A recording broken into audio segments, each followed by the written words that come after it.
So recently the Maxwell Chambers Suites opened and you chair the board. Can you share a bit of what the Suites does? Maxwell Chambers itself is a hearing facility for arbitrations and mediations.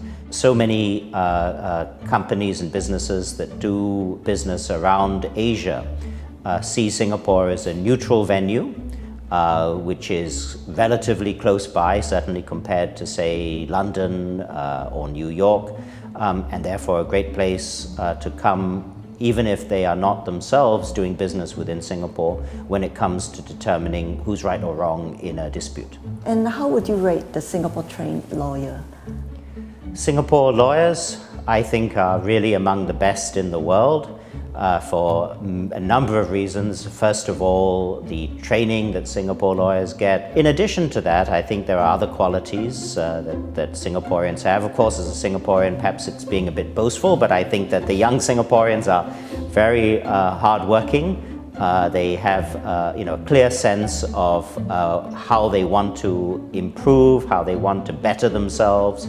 And they're really quite determined generally. The only thing I sometimes think about Singapore lawyers is that they do flock a little bit to the path most traveled, and so they all kind of think about becoming either a hotshot litigator or a hotshot corporate lawyer.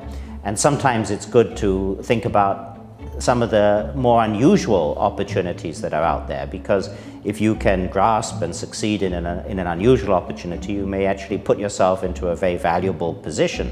Well, your father was in opposition politics and so is your brother. Was politics ever an option for you?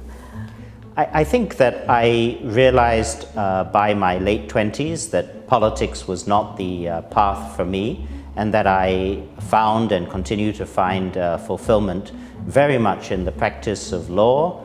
I really love the advocacy work that I do. I find a strong sense of purpose from that, but also the work that I do in building up the firm and helping to create opportunities for young Singaporeans. Right, and well, Singaporeans also know you as a writer, so when can we expect the next work of fiction from you? Oh, I do really love writing. I mean, writing it does give a great sense of fulfillment. Unfortunately, in terms of how much time I have, I can only manage a few short stories from time to time.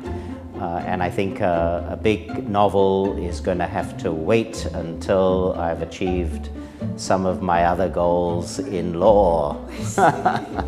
Okay, thanks very much for having lunch. Oh, not at all.